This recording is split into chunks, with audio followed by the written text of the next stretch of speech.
karena memang hubungan antara mutawif dengan jamaah. Tapi karena memang anak-anak ini akrab banget sama mereka dan nyariin mereka, jadi akhirnya kita menjalin silaturahmi terus gitu. Sekarang masih sedikit pengalaman kemarin umroh gimana? Masya Allah, ya, alhamdulillah umroh kemarin berjalan dengan lancar dan itu sebenarnya di luar prediksi sih, karena aku pikir kayak pasti kayak sedapatnya doang nih dapat ibadahnya, karena kan akan repot nih bawa anak 3. Cuman karena aku nganggap kayak ya udah aku bawa anak-anak ini kan berarti juga sekalian ibadah juga kan ngurus mereka, jadi double nih ibadahnya. Bismillah lah, pasti Allah akan mudahin kok kalau misalkan kita menganggap segala sesuatu itu bukan beban, kita jalanin itu dengan have fun, dengan hati yang penuh sukacita, pasti akan ada aja kok jalan kemudahan. Dan bener itu dibuktikan gitu. Jadi ketika sampai sana tuh kayak banyak banget surprise yang aku dapat, kayak bisa sholat di saf paling depan di Rondo, terus kemudian bisa ke Kiswa Ka'bah, bisa ke Rukun Yamani, bisa sholat di Hijri Ismail. Maksudnya itu kan bukan suatu kesempatan yang bisa semua orang dapat. Jangan untuk kesana gitu, untuk bisa berangkat aja kadang-kadang orang kaya yang duit gue aja ratusan M aja belum tentu mampu. Kita nggak bicara mampu ya, bukan kita bicara orang banyak duit gitu, bukan. Tapi kan kayak Allah memampukan bagi siapa saja yang Allah pilih gitu. Tapi gimana anak-anak pada saat di tanah suci? Ada apa sih, misalnya repot nggak sih, kamu kan kebayang diri atau anak-anak sendiri gimana, misalnya rewel nggak sih, apalagi bawa 3 aku? Alhamdulillah enggak sih, soalnya memang dari tim Hananiahnya sendiri, travel aku, mereka ini banget telaten ya, terus juga solid gitu, dan mereka benar-benar memperhatikan banget kebutuhan aku, kayak misalkan mereka sendiri motif yang memang benar-benar telaten sama anak-anak, mereka bisa bantu jaga anak-anak kayak gitu. Nah, biasanya kan kalau di tanah suci itu ada sesuatu yang apa ya, maksudnya yang apa sih yang di luar nalar gitu. Nah, kamu sendiri ngerasain itu nggak sih? Kayak misal apa gitu kan, kayak misalkan ya misalkan kita sering berbagi di sana, kita dimudahkan, itu seperti apa? Nah, Banget sih, banget. Itu seperti apa? Ada cerita nggak sih? Banget. Kayak ibadah lebih mudah untuk bisa mencapai suatu posisi yang nggak semua orang bisa dapat. Itu masya Allah gampang banget di sana. Kemudian juga makanan, barang-barang apa semuanya, aku mau nyari vitamin apa kayak gampang banget. Dan apalagi untuk soal makanan itu kayak berlimpah ruah. Kayak aku nggak beli oleh-oleh yang banyak, tapi itu banyak banget. Saking banyak itu sampai bingung mau sebenarnya itu dikasih dari orang-orang gitu. Jadi kayak masya Allah, kayak disawer. Sempat apa sih nyimak itu nggak, Ka'bah gitu-gitu sempet? Sih sempet. Kan itu kan agak sulit kan ya, karena Iya, itu banyak iya. orang-orang yang besar banget. Cuman kalau ke Hajar Aswad ekspornya nggak sih? Ekspornya gimana kamu? Wah, Atau memang itu luar biasa sih. Aku sampai hampir kedesak-desak kejepit. Karena kan di Rukun Yamani itu kan rame orang ya, dan orang semua pada mau tangannya tuh megang-megang ke sana. Ya. Nah, posisi aku tuh bayangin aku paling depan, dan itu gaul cowok-cowok gitu, gue gede-gede. Jadi aku buset, aku nahan itu ke depan, dengkul aku sampai biru dulu. Karena saking buat nahan badan aku supaya nggak gepeng. Nempel nanti jadi cecek. Itu dia cerita unik nih, anak-anak sendiri manggil papa gitu. Itu Iya. gimana sih mungkin ceritanya? Apa ya, mungkin karena dari travel aku, dari Hanania sendiri kan mereka nyebut jamaahnya itu kan ayah bunda kayak gitu. Nah, anakku tuh dengerin itu kan, jadi kayak dia tuh otomatis manggil sosok mutawifnya ini ayah gitu. Terus juga karena memang udah apet banget gitu, dan apa ya, aku nggak tahu ya, mungkin anak-anak mereka punya hati yang pure, punya hati yang murni gitu, jadi mereka bisa lihat bahwa memang ustadz-ustadz mutawif itu tulus gitu kali ya, jadi mereka juga cepet apet, jadi manggilnya jadi ayah gitu. Menurut aku sih kayak anak bisa manggil sebutan ayah atau ibu gitu tanpa ada ikatan darah. Menurut aku itu suatu kelebihan. Kenapa? Karena itu kan tanda penghormatan ya.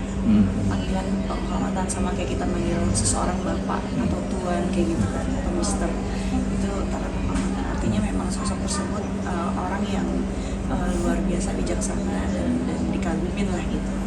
Dan ketika anak-anak memanggil kita dengan sebutan yang spesial seperti itu, berarti kan memang sosok tersebut adalah orang yang spesial gitu ya, luar biasa gitu di mata anak-anak.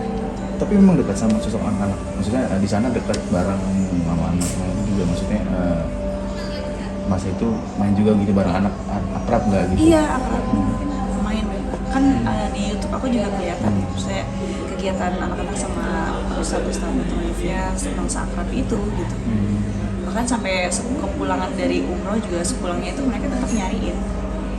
Setiap pagi bangun tidur tuh mereka nyari. Jadi salah satu doa nggak sih di sana, doa ada doa khusus kan? Pastilah doa ya, doa apa aja ya, salah satunya ya doa soal judul kayak gitu ya. Soalnya yang karena aku bukan single juga, sudah gitu punya anak juga, jadi ya untuk sosok yang ya kurang lebih bisa menjadi figur lah yang baik buat anak-anak gitu, yang bisa mereka kagumi, yang bisa mereka hormatin, yang bisa sekaligus juga mereka sayangi.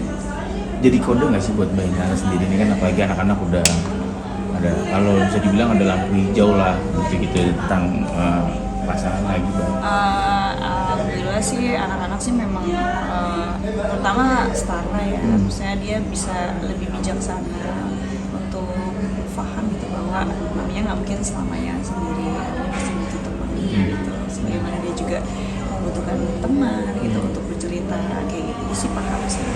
Tapi Bang Bandan sendiri cuma nanya teman ngaji sama Pak Ustadz sudah awal? Kebetulan waktu itu memang kita kenalnya di sana karena memang hubungan antara mutawif dengan jamaah. Tapi karena memang anak-anak ini akrab banget sama mereka dan nyariin mereka, jadi akhirnya kita menjalin silaturahmi terus gitu. Oh berarti awal kenal baru di sana? Iya. Baru di sana karena dia memang itu ya jadi bareng di jamaah. Iya. Jadi memang berarti anak-anak bareng terus tuh Mbak? Iya. Seberat mungkin ngelihat wajahnya anak-anak gimana sih Mbak? Kan ketemu papanya, anak ini ketemu orang baru gitu yang baru kenal, bedanya seperti apa sih sebagai orang tua kan bisa ngelihat? Aku nggak tahu sih, karena kan aku juga setiap kali anak-anak ketemu sama dirinya kan aku nggak ikut ya, maksudnya kayak aku selalu jaga keep the distance gitu. Ya, karena memang ya memang udah bukan suami istri lagi kan. Gitu. Ya jadi ya nggak tahu sih, tapi kalau anak-anak ketika ketemu sama Ustadz Hendra, mereka happy sih. Kelihatan dari wajahnya. Iya.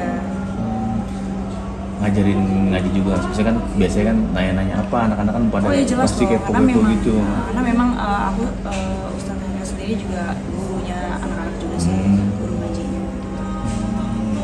Jadi ada target nggak sih? Target apa nih? Untuk memiliki pasangan, kan ini kan anak udah kasih lampu hijau nih. Nggak tahu kalau itu kalau bicara doa ibaratnya di sana tuh langsung dijabah gitu kan, ada yang doa tentang pasangan dijabah. aku bingung kalau ditanya kayak gitu, soalnya kan apa ya, kayak aku masih ngerasa kayak cewek tuh sebaiknya nggak ngejar sebaiknya. Betul. Walaupun beberapa orang ada yang memang dia udah biasa untuk ngejar cowok. Tapi kayak kalau buat aku kayak sebagai perempuan, apalagi aku seorang ibu ya udah fokus aku saat ini adalah bagaimana bisa anak aku berkembang secara optimal, gitu aja sih. Tapi kalau misalkan memang ada sosok laki-laki yang cukup gentle dan bijak gitu untuk apa ya, pengen melamar gitu ya aku juga pasti akan mempertimbangkan. Tapi kalau dari Inara sendiri seperti apa sih pengennya tuh yang kayak gimana gitu, seperti put yang ada di kamu sendiri tuh kayak gimana? Pas dekat sama anak-anak. Yang jelas satu harus lebih pintar dari aku. Sebelumnya nggak pintar? Enggak pintar juga, cuman apa ya, banyak orang pintar. Pintar tuh dalam konteks apa nih? Iya, banyak orang pintar, tapi jatuhnya jadi arogan. Oh iya. Iya, Ngerti besar ya? kepala gitu. Ngerti ya. Tapi aku tuh pengen, maksudnya dia tuh smarter, tapi humble enough to say sorry. Oh iya. Jadi kayak bijak gitu. Karena menurut aku orang yang pintar itu dia bisa menjadi sosok yang menaungi kita, ngomong, kemudian membimbing kayak gitu sih. Ada lagi tipe selain pintar? Ya kalau untuk urusan duniawi ya udah pastilah. Pasti. Namanya laki-laki kan semua juga pasti sadar akan bertanggung jawabnya bahwa laki-laki ini memang provider kan. Kalau kayak gitu kayak nggak perlu di reminder lagi. Tapi kalau untuk urusan akidah, urusan agama ya memang sebagai laki-laki memang harus lebih paham dari kita sebagai makmumnya. Gitu, gimana maksudnya nggak mungkin terbalik kan, kalau sholat posisinya kan cowok di depan. Nah itu maksud aku gitu loh analoginya. Maka kenapa mereka harus bisa lebih paham. dan pasti dekat juga sama anak-anak, pasti Iya. harus bisa terima anak-anak juga. Iya, iya dong, jelas. Berarti Anda udah dalam arti udah mulai terbuka nih hatinya dalam, karena anak-anak sendiri kan udah kodenya udah keras banget tuh sampai rame Aduh. lagi. Masya Allah. Apa ya? Ini Ya balik, target nggak sih buat kamu sendiri? balik lagi sih. Kalau aku sebagai perempuan kita attract, we don't chase, we attract.